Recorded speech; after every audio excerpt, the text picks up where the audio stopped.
Hi there, how was your day? There is nothing quite like a 3D Mario game. Each one is so unique and all of them did some great things that furthered the series or gaming as a whole. Everyone's played at least one in their life, and with all of them apart from Galaxy 2 and 3D Land being available on the Switch, I thought why not go back and take a gander at some of these titles. To start off with, I chose Galaxy because oh my god, this game is amazing. For a while there, I believed this to be the best out of all the 3D Marios, but that was before 9-year-old me was blown away by Odyssey. It has some of the best level design and music to date in the Mario series, and as Mario so often does, it brought new life to the platforming genre. So please do me the honor of joining me as we look back to see if Super Mario Galaxy holds up over 15 years later.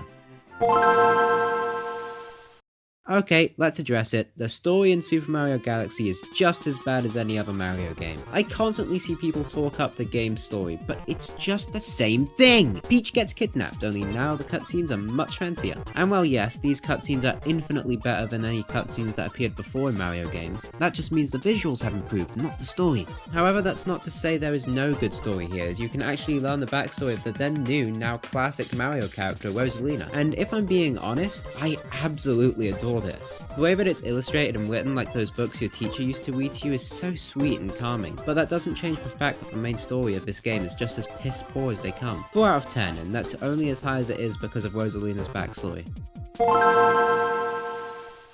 This one's gonna be a little more difficult than normal because Super Mario Galaxy doesn't take place on just one world, but numerous worlds. Each level has its own entire galaxy fitted with fun and unique planets, and not all of them are crazily detailed or anything, mainly because the game is designed for you to leap from planet to planet. But when they are designed with detail in mind, they are charming as all hell. Honey Hive Galaxy, Gusty Garden Galaxy, Good Egg Galaxy, all of these levels have their charm and their own unique feel. And however much I believe that helps the game, it also hurts it majorly. Sure, all of these levels are unique and different, but that also makes the world feel a little disconnected. These individual levels are great and all feel like Super Mario Galaxy, but they do feel completely different at the same time. 7 out of 10. Great levels, just less connectivity to really make this feel like the world of Super Mario Galaxy and not just a hodgepodge of great Mario stages.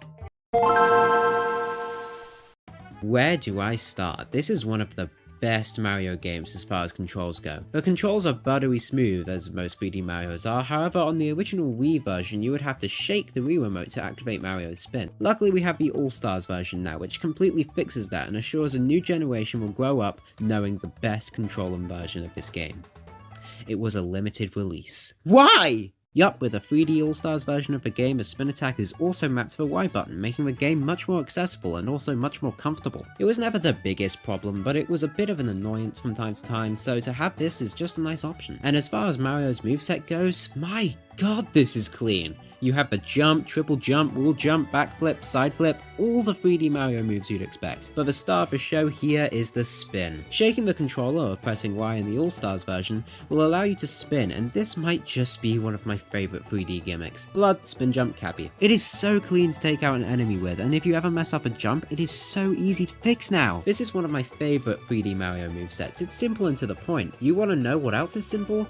The power-ups in Super Mario Galaxy. I don't know if this will annoy people to say or whatever, but the power-ups in this game are boring. The Bee Mushroom is fine I guess, the Boo power-up is actually decent but underused, the Fire and Ice Flower are on timers for some reason, and the Red Star, possibly the best power-up in the game, is only available in the observatory. And don't get me started on the damn Spring Mushroom. You've probably heard horror stories about this power-up, and I'm here to tell you, they're all true. This power-up is slow, poorly controlling, and I want to stop doing the whole existence thing anytime I see it. I want to enjoy these power-ups, but they're either boring or underused. I get the fast-paced nature of the game is purposeful, and they don't want to stick to one thing for too long, but they could have at least tried to do something more with these power-ups, or at least come up with some that are actually exciting. But besides that one downside, when the levels aren't trying to shoehorn in crappy power-ups, the game is ridiculously enjoyable. These levels are so creative and fun to play. There are so many ideas at play here, and some of these levels could be their own spin-off. Sure, there are a few duds here and there, but for the most part, these levels are iconic as all hell. 8 out of 10. Overall, great gameplay that was absolutely perfected in All-Stars. Okay, Nintendo can't do graphics, and we suck, yes, but this game is one hell of an exception. Look at this game in HD, it's gorgeous. Everything looks so stylish and epic. I mean, look at these cutscenes, look at these levels! This game looks great, and is one of those incredibly rare Wii games that managed to hold up graphically. 8 out of 10. And hey, you know what else holds up? The subscribe button. Go ahead, test it, click on it. Did you do it? See, it's sturdy. Hey, you should try the like and notification button as well, they're pretty sturdy. I know that I just gave Splatoon a 10 out of 10 for music last time, but I have to do it again because the music in this game is jaw-dropping, and some of the most recognizable in not just Mario, but all of gaming. I use so many tracks from this game in the background of my videos because these songs are just so flexible. Do you need a song to put in the background of your new epic system seller, or do you need some fun music to drop in the background of your stupid video about stupid Toad? Not only that, but this is just a really good soundtrack to put in the background whilst you're doing something else. Are you going on errands? Dusty Garden Galaxy. Are you doing some chores? Rosalina in the Observatory.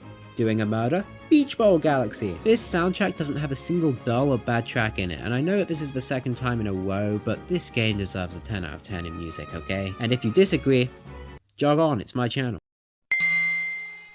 Super Mario Galaxy is a game that lacks one thing, and one thing only. A dull moment. This game is my second favourite 3D Mario game, and for good reason. This game has top tier level design combined with an amazing moveset to explore with, a soundtrack that will give you a smile by itself, and visuals that will hold up shockingly well for a Wii game. But it's not without its downside, lackluster power-ups, a disconjoined world, and in the only version of the game available for a decade, the main move was mapped to motion controls only. But if you have a Wii or are willing to buy one of the many second-hand All-Stars floating around, then I can't recommend picking this up more. So without any further ado, let's find out the final score. 7.4 out of 10. Trust me, I did the math. Well, I've been Wobbly with an IE, you've been amazing, and I'll catch you next time. Have a lovely day.